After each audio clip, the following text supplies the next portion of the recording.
Did you know that your heart has been speaking to you your whole life? Yeah, your heart's been speaking to you. Now, I would say that most of us, including me, never listened to my heart. Um, I had nudgings and but I really didn't know what to do or how to translate what I was feeling. My heart would say something, but I didn't really know what to do with it. I hope that makes sense. Hey, I want to welcome you back to my podcast, Live From Your Heart. And my name is Les Paul Klein. I'm a coach and a speaker, a storyteller. I have a life of experience standing in front of audiences and helping people find their heart, find their life, find purpose, find meaning, find God, the real God. And I communicated to you in my first episode a bit of my story. And if you remember, and if you haven't heard podcast number one, you should go back and listen to it. But I remember very clearly my heart the day I was standing in that auditorium and my father could say nothing but had nothing to say to me except criticism. Yeah. I can tell you that at that moment, I couldn't put the words to this like I can today, but my heart was screaming at me. You don't have to do this just because he said, and he doesn't love you. This is for him and not for you. And those are the things that were running through my mind. So my heart was speaking. I didn't know how to interpret. Now, some would say, well, we forgot to hear or we forgot to listen. I would say I didn't know how to listen. I didn't know what to do with the information except react. But down in my gut, it's like, I don't want to be in this place again. And I've been here for a long, long time. Remember that story I told you? I was one of those two sons.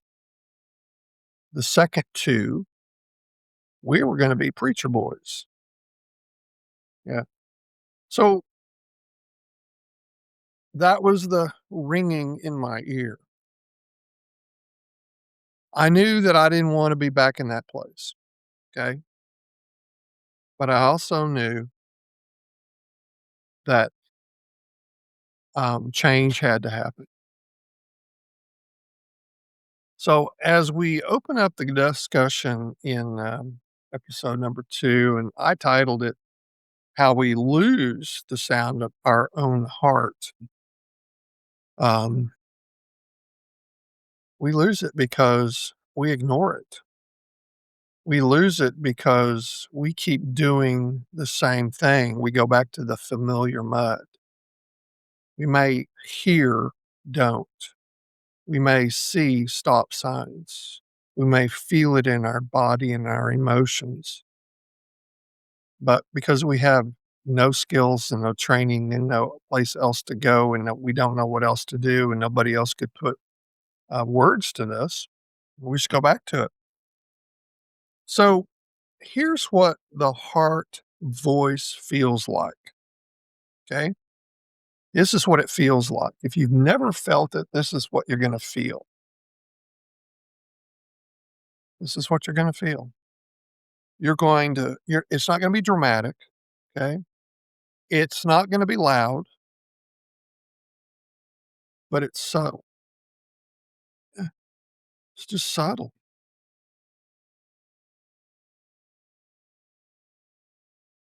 The subtlety, it's just gonna sit there. It's gonna linger.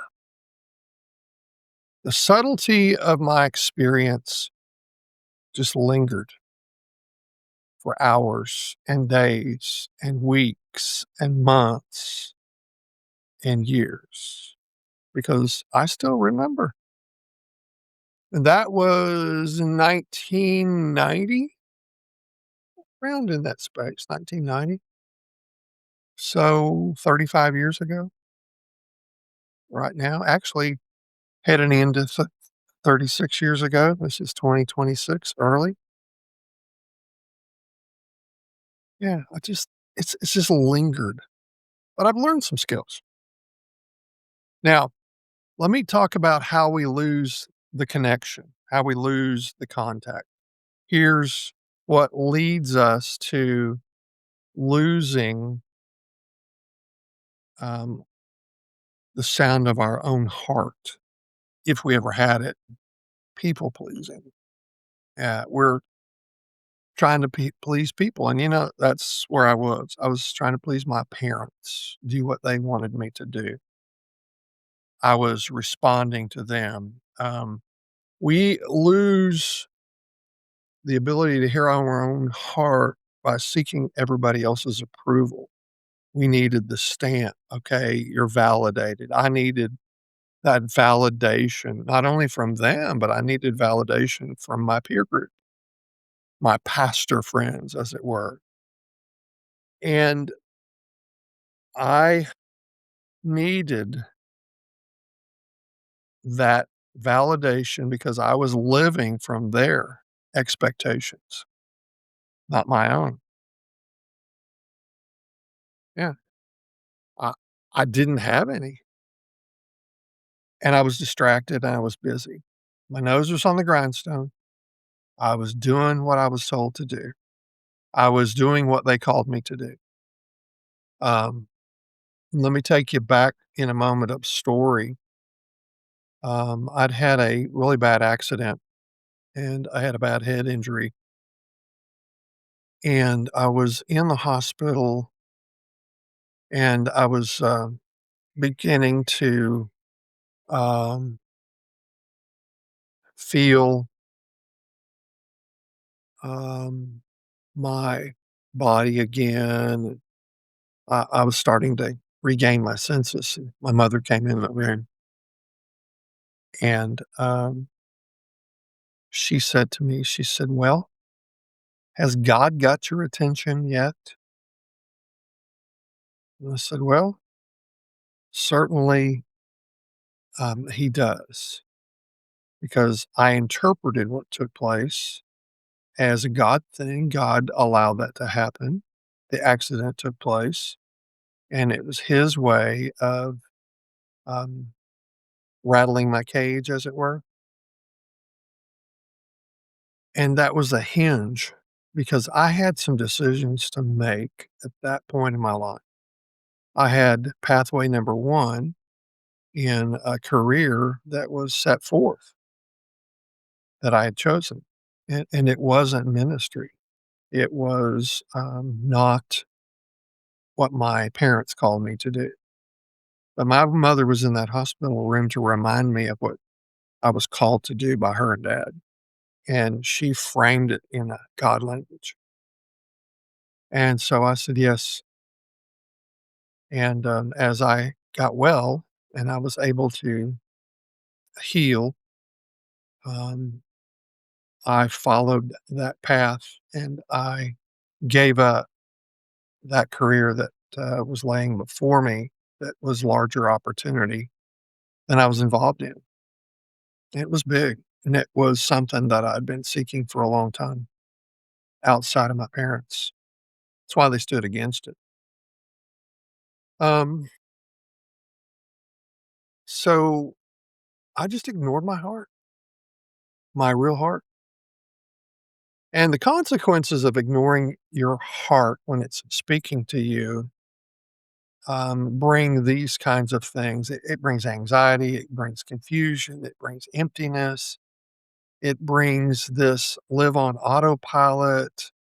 You feel disconnected from yourself, um, and you go through the motions of life. And so, for the next um, bit of my life, several years, those were the things that I experienced over and over and over again. There were good times, but there was also this underlying current that I ignored my own heart and I did what they called me to do. And I shrouded it in this is a God call. Okay. So some of you may or may not understand that. And I get it. You've never been in that path, but you can put it into your own life because we all have people who influence us and who we listen to. And there was a moment and time and day when I finally reached the end of myself. Okay. And this is when it happened. This is an awful story, but I'm going to tell it to you. Um, my wife and I had separated and divorced. So obviously my ministry was over. Um, and I was um, moving forward in a business career and learning what life might be like outside of my parents. And my dad had a really bad stroke. Ended up in the hospital and, in fact, never went back home. Ended up in a nursing center, and my mother took care of him until he passed. But I was in the middle of moving from the West Coast to Middle America for a new job career movement, and I'd had about 18 months at that point in a new career field. It was working really well. I liked it. Got an opportunity to move up. Had a good friend who opened some doors. And so, in the middle of this move, it took me through my hometown where my mother and dad lived. And I arrived at my mother and dad's house, and my children were there. They had been staying there for a while with their mother. And the caretaker who was with them said, "Well, I've been trying to reach you. And obviously now we understand why we couldn't because you were on the road." This is prior to cell phone service, folks. And your dad's had a stroke and he's in the hospital in a larger city just south. So as soon as my friend and I could kind of make arrangements, we drove to the largest city, 45 minutes away, and I went to the hospital and I found my mother. And she looked at me and she said, "Well, you know this is your fault because you're not doing what God called you to do, and your dad had a stroke because of you." Yeah, yeah. Phew. I can only tell you that there were so many emotions running through my body at that point. Um, it was run the gamut, and life then became a blur for the next 24 months. It was just a blur. Um, in a new relationship, didn't work, wasn't gonna work, never had a chance. New career position, didn't work out. It really wasn't what I was supposed to be doing. Um, but about 24 months later, I finally landed. where I am today, in Greenville, South Carolina. And I'll never forget, um, I was looking for a new opportunity. I'd been here a week. I'm making phone calls, and I'm intensive on getting stuff done. I'm a getter. Or a go-getter. I'm gonna make it happen. And I was making phone calls into that career path that I had been in, and there really wasn't much to offer, but I, landed on the phone with a lady who, um, had an opportunity in the field, and invited me to come and meet her. Well, as it turns out, it's literally her office was 1 block from where I was living. So I went down and met with her, and, great conversation, looked like a great opportunity, and, then we just decided, "Let's think about this, consider, pray over it. Let's see, let's get together tomorrow or the next day." So we did that. And I went back, to meet with her again, and she brought in the owner of the company and introduced me to the owner of the company, a small company. And, she said, "Now I have a proposal for you." She said, "My proposal is this. I want to give you my job with the blessing of our owner, and, I'm gonna leave the company and go do something else because there's other things that I wanna do, and you're perfectly suited to take over this position that I'm in." I'm going, "Are you kidding me?" But that's what took place, and, that dear woman, only had one caveat. She said, "I will do this for you, but I ask that you attend church with my husband and I." And I said, "As long as it's not a Baptist church, I don't have any problem with that." Yeah, it was a Baptist church, but that's okay. Um, that began my reawakening. That was finally where things began to become clear. And about 18 months later, I had met my now wife, and we had married. And God took me to a place where I could function from my own heart and be honest about this in my life, in my marriage, in whatever else I wanted to do. And I wasn't locked into this ministry thing that my parents called me to. And my voice began to be heard in my own soul because I stopped the nonsense and started listening. It was just a simple exercise of listening. Now I want you to remember, how long did this take me? Yeah. It may take you that long to finally get to the place where you can hear what your heart's saying and be ready to receive what your heart is saying, and then be prepared to act on what your heart is saying. Yeah. So I did that. And I got to tell you, stillness arrived, honesty was there. There was curiosity and there was no judgment. Um, as I had said earlier, my father had passed away, and the pressure from him was gone. Um, and the pressure from my mother was gone because she was getting old. And it really didn't matter that much to her anymore. There were other things that she was dealing with of her own loneliness, those kinds of things. So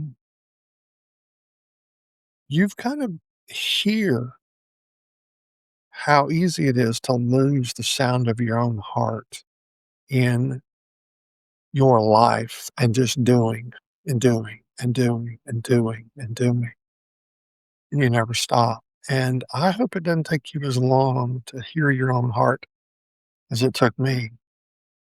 But we all have to go through the process. That was my process. I hope that the way I tell stories and try to just communicate to you connects, because that's who I am. Um, I don't have a script in front of me. I'll be honest. I do have a sort of I do have an outline, but there's nothing but some real high points that I want to make sure that I put in front of you. This comes from my own heart, comes from life experience. I love telling stories. I love helping people get back to their heart and be honest with themselves, be honest with God. He created you, He made you. That longing for relationship, that's from Him, folks, whether you'll admit it or not. So let me say this as I close up. If you're ready, connect. You are ready to make a connection um, with your own heart. I have a coaching program, and that's where I go deeper. I do it one on one, I do group coaching. We have some new things launching this spring, but there'll be a link in the show notes. And I would just recommend click the link, follow the instructions. Nobody's going to call you, nobody's going to pound on your door, nobody's going to try to strong arm you or sell you something. This is the movement of your own heart at your own pace. But if you connect to me, I'll do my very best to help you find your heart and recover the sound of your own soul. I commit to that to you. Thanks for listening.